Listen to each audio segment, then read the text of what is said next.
Situation sécuritaire dans l'est de la RDC. Uhuru Kenyatta poursuit ses consultations à Kinshasa avec la société civile. Hier, l'ancien président du Kenya a notamment reçu les présidents des deux chambres du Parlement, le chef du gouvernement et ses ministres.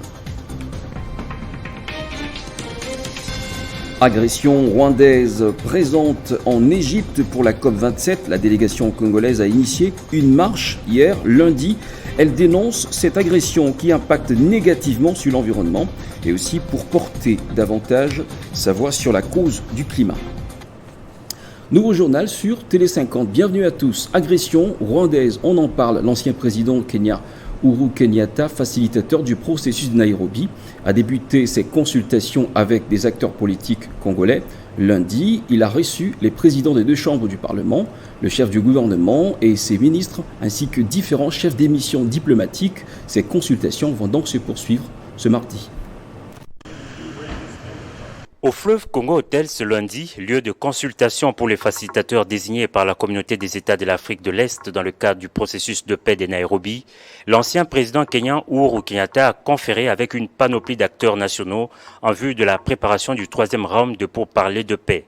Avec le bureau de l'Assemblée nationale conduit par son président, les échanges étaient conviviaux. Christophe Mbosso-Pwanga, qui s'est réservé de divulguer le contenu de cette rencontre, a tout de même fait savoir que l'Assemblée nationale a dit ce qu'elle pense pour que la paix revienne. Nous sommes venus répondre, nous sommes venus lui dire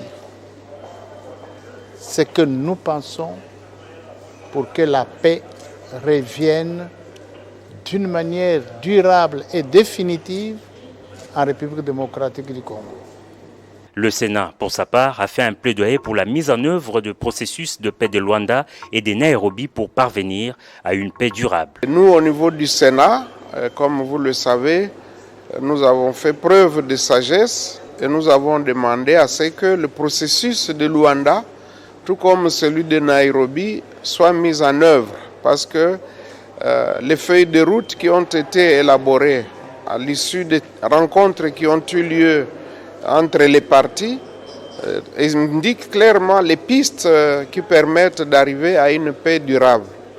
Et c'est pour cette raison que nous avons dit que pour nous, toutes les voies qui peuvent nous conduire à la paix sont les bienvenues. À l'instar du Sénat, le gouvernement a réaffirmé son engagement pour la mise en œuvre du processus de paix de Nairobi. C'est ce qu'a fait savoir le Premier ministre. C'est un processus dans lequel nous, en tant que pays, mais surtout en tant que gouvernement, sur les instructions du président de la République, nous sommes totalement engagés par rapport au processus de Nairobi. Et c'est ce processus qui a désigné cette facilitation du président Uhuru Kenyatta dans le but d'atteindre les objectifs justement de ce processus de Nairobi. Ce processus sont très clairs. Dans le cadre de la pacification de l'Est de la République démocratique du Congo, il est appelé à ce que toutes les forces négatives puissent entrer dans un processus de dialogue et de réinsertion sociale. En marge de la COP27, la délégation congolaise à Sharm el-Sheikh en Égypte a organisé lundi une marche pour dénoncer l'agression rwandaise qui impacte justement négativement sur l'environnement et aussi pour porter davantage sa voix sur la cause du climat.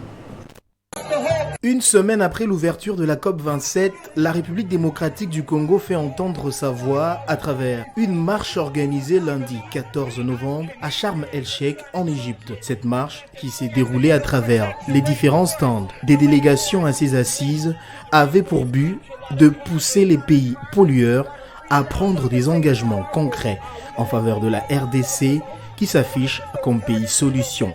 À travers cette manifestation improvisée, les Congolais voulaient également dénoncer l'agression rwandaise qui impacte négativement sur l'environnement. Nous avons besoin des efforts réels pour lutter contre les changements climatiques, mais aussi nous avons besoin de la paix dans notre pays.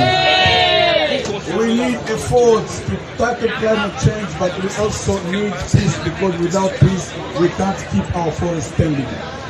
Cette marche ne va pas s'arrêter aujourd'hui et nous allons la continuer jusqu'à la fin de cette COP. This march is going to continue and we will keep on until the end of the COP. Cette marche, loin d'être un fait du hasard, tombe à point nommé et peut, bien évidemment, faire bouger les lignes.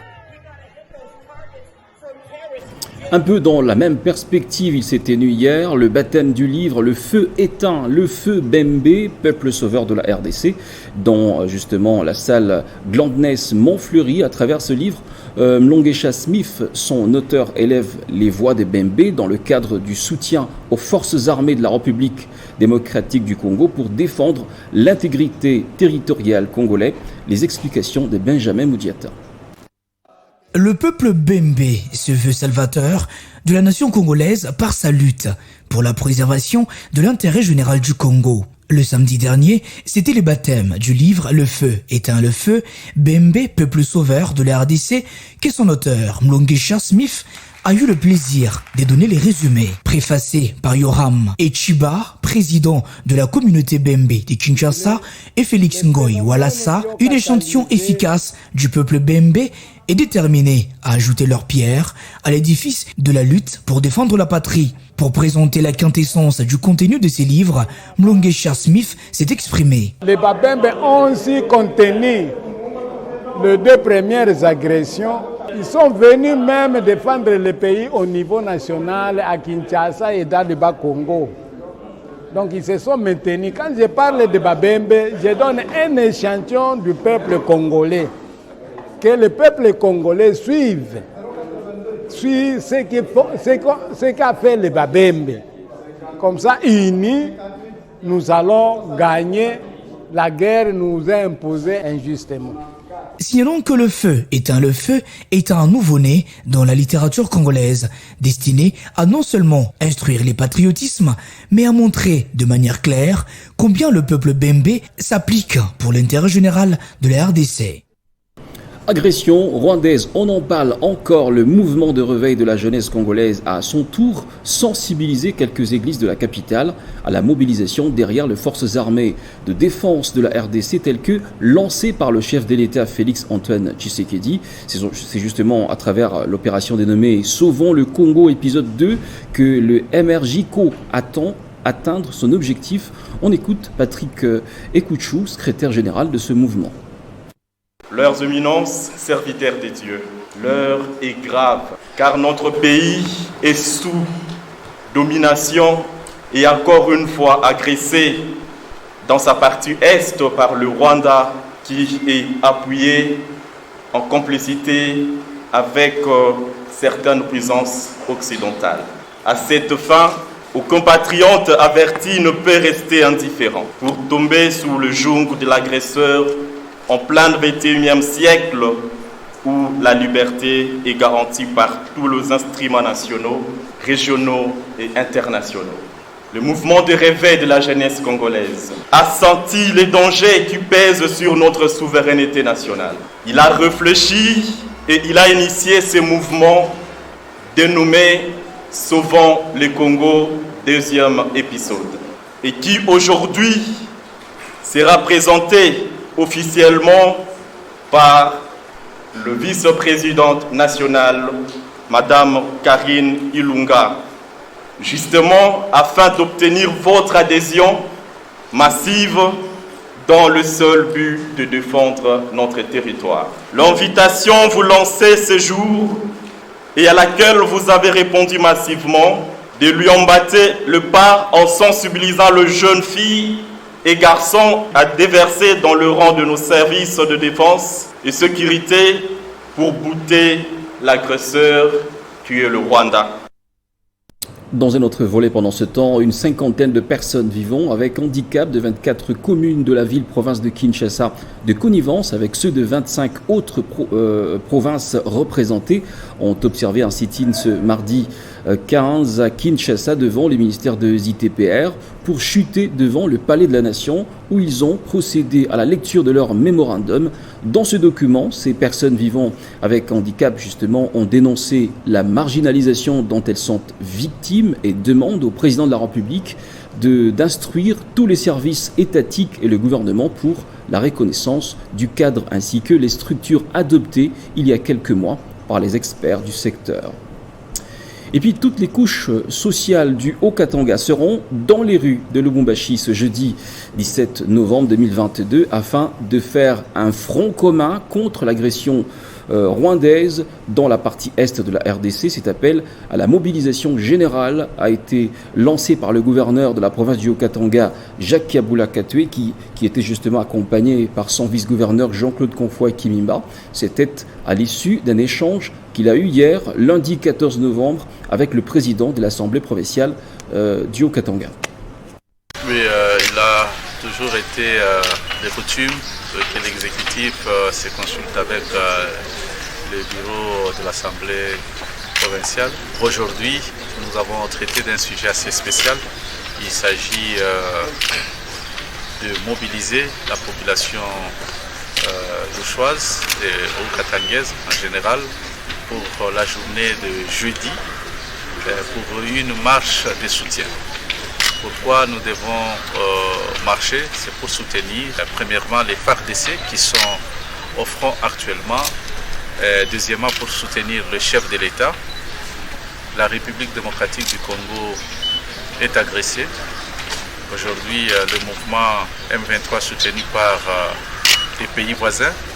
Et donc nous, les Haut-Katangais, nous ne pouvons pas accepter que de telles scènes se passent. Et pour ça, nous devons témoigner notre soutien au commandant suprême, président de la République, Félix Antoine Tshisekedi. Et nous devons aussi soutenir nos FARDC, ceux qui se battent au front pour nous. Nous avons tout planifié pour que la marche se tienne ce jeudi. Et donc c'est un appel à toutes les forces vives pour que nous puissions démontrer notre attachement à notre patrie. Nous n'avons que la République démocratique du Congo comme pays et donc nous devons le défendre. En revanche, elle est enfin rentrée dans sa province après sa mission de quelques semaines en dehors du pays. La gouverneure du Lualaba a foulé le sol de sa juridiction par l'aéroport national de Kolwezi. Elle a été accueillie par les membres de son équipe gouvernementale et ceux du Conseil provincial de sécurité. Aussitôt arrivé, Fifi Masuka Saini a présenté un message d'encouragement aux chefs de l'État et aux forces armées de la République démocratique du Congo qui se battent sans relâche pour combattre l'agression du Rwanda dans la province du Nord Kivu.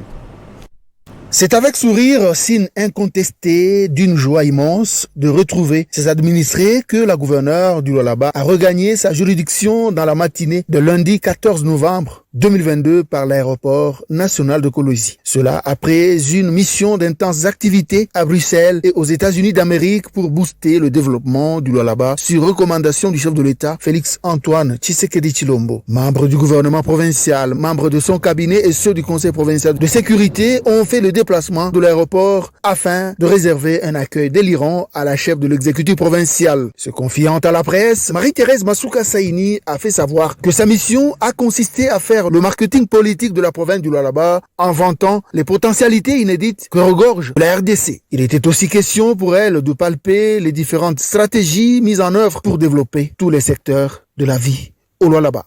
Nous avons fait pratiquement le doing business tout en allant vers ceux qui veulent venir investir en République démocratique du Congo.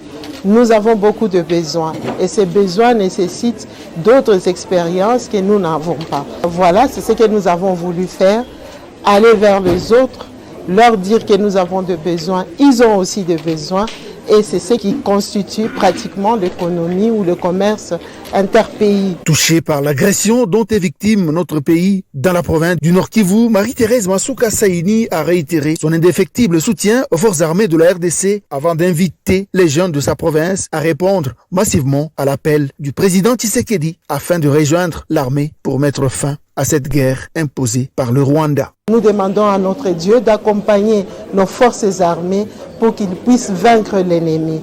Nous allons demander à la population de la province de Lualaba de soutenir son chef de l'État, de soutenir l'armée qui est en train de tout faire pour que toute la République soit en sécurité. L'autorité provinciale reste déterminée à poursuivre l'élan de changement d'image de la province de Lualaba selon la vision politique du président de la République.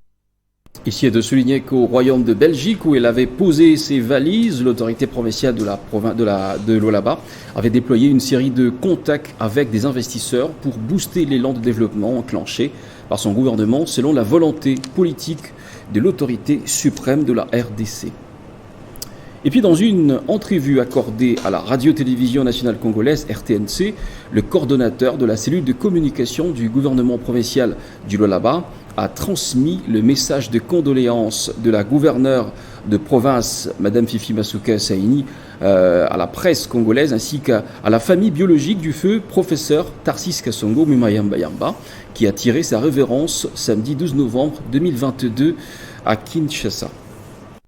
C'est avec beaucoup de tristesse que la gouverneure du Lualaba, Marie-Thérèse Masuka Saini, a appris la mort brusque,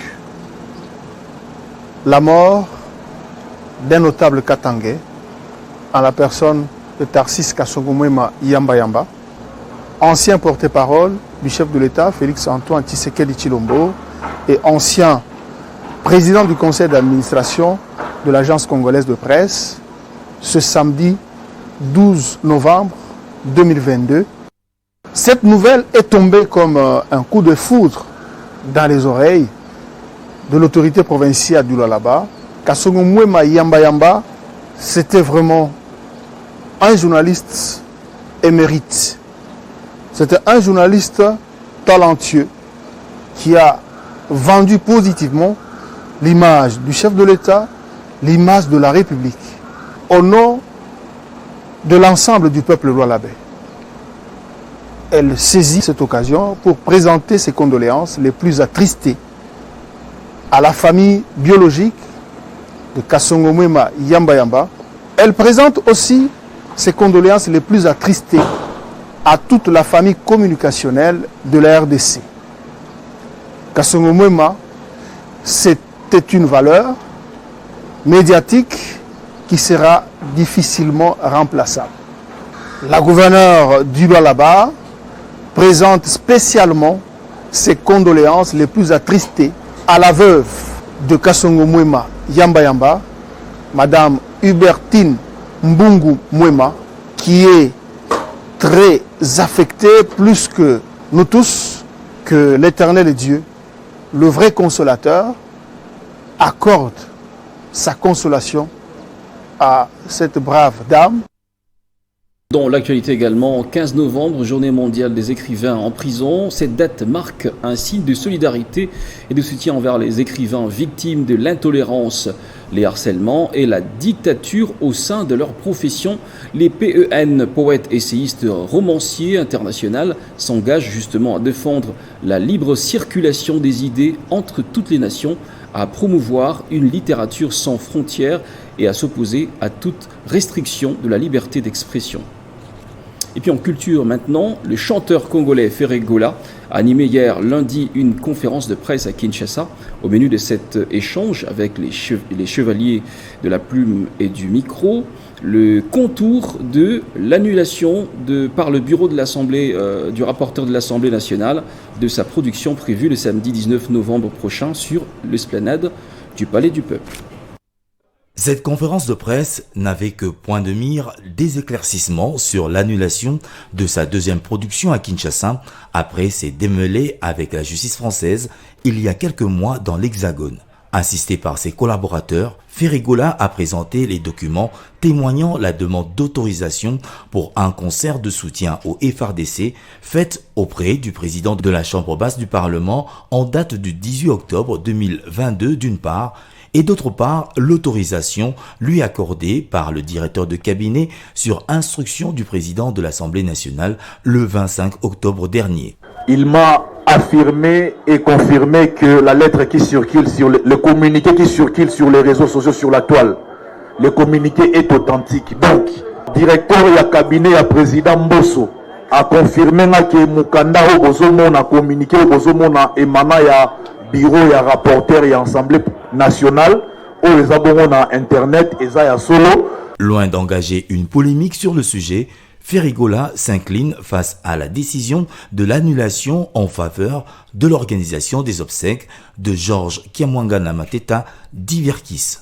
Pour nous, ça la plaisir parce que tu es au union sur le Ghana Est et comme mon côté où avant s'emparago avant betango kara et ngai soutien na ngai les alami mingi ya kobeta wana pour ko réunir pour ko yebisa susu na bakino que tous à la vigilance tous ali na problème na mboka il faut tous à la pour soutenir basoda na biso FARDC bamona ke totiki bango te tozali tozala bango ensemble.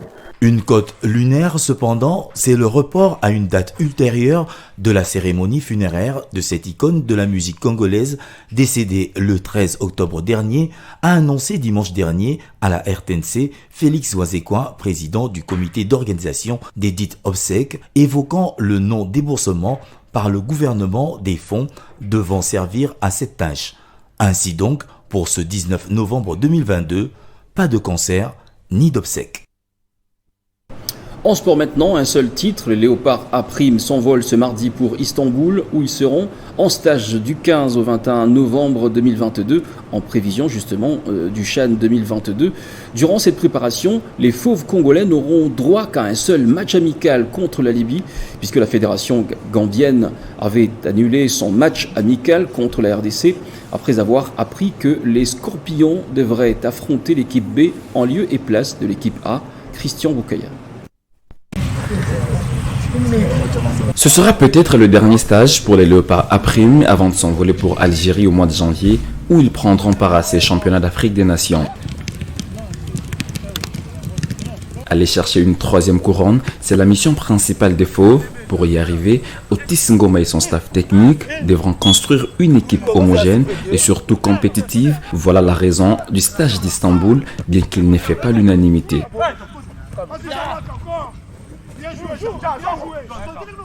Avant de s'envoler pour la Turquie, les Léopards de la RDC ont eu droit à 2 séances d'entraînement au terrain du centre Kourarampova, basées essentiellement sur les techniques individuelles, athlétiques et intermittents, puis collectives, pour le joueur des Verts Club et des SMP qui ont joué avec leur équipe respective en championnat national.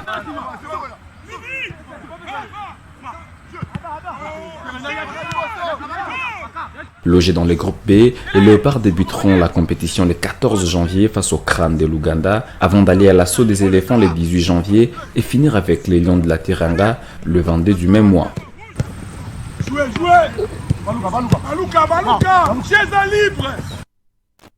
Mesdames, Messieurs, ce journal est terminé. Place à présent au rappel de titres. Situation sécuritaire dans l'est de la RDC. Uhuru Kenyatta poursuit ses consultations à Kinshasa avec la société civile. Hier, l'ancien président du Kenya a notamment reçu les présidents des 2 chambres du Parlement, le chef du gouvernement et ses ministres. Agression rwandaise. Présente en Égypte pour la COP27, la délégation congolaise a initié une marche hier lundi. Elle dénonce justement cette agression qui impacte négativement sur l'environnement et aussi pour porter davantage sa voix sur la cause du climat. Ne nous quittez pas, dans quelques instants, c'est la revue de presse.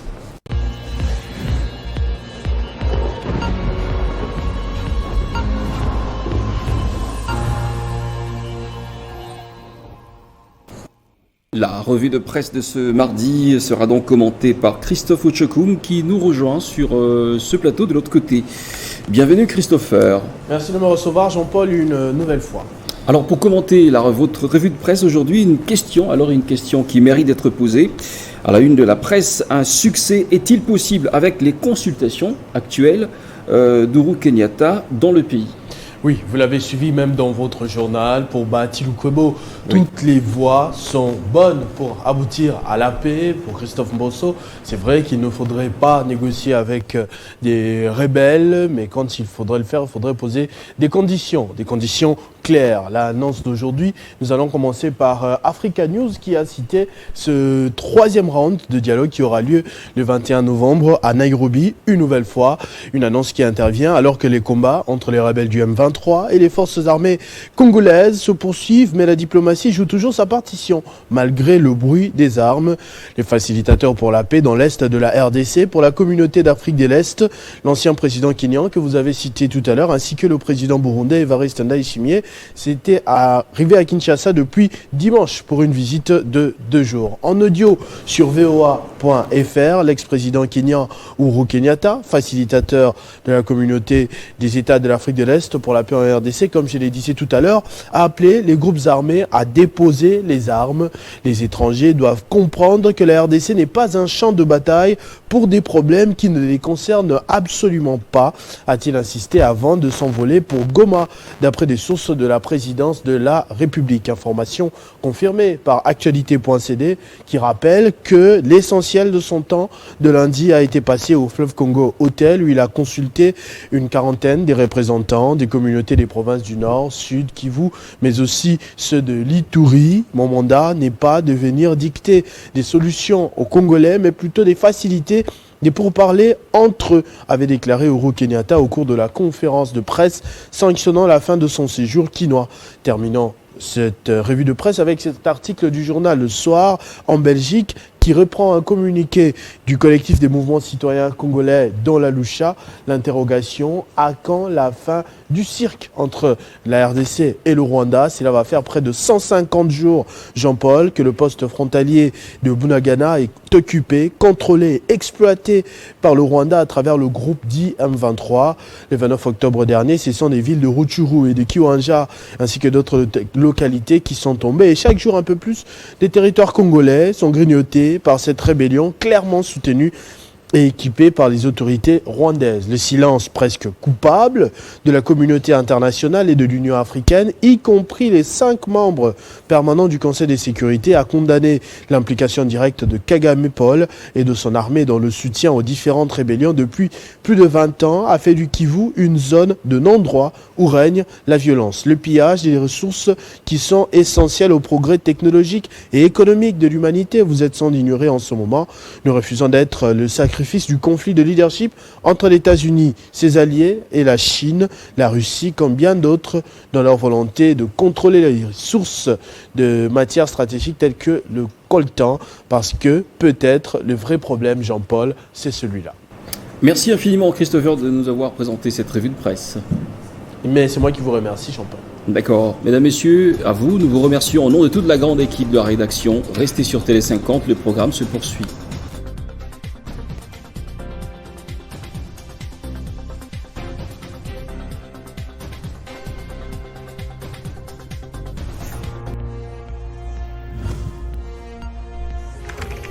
L'actualité reste incontinue.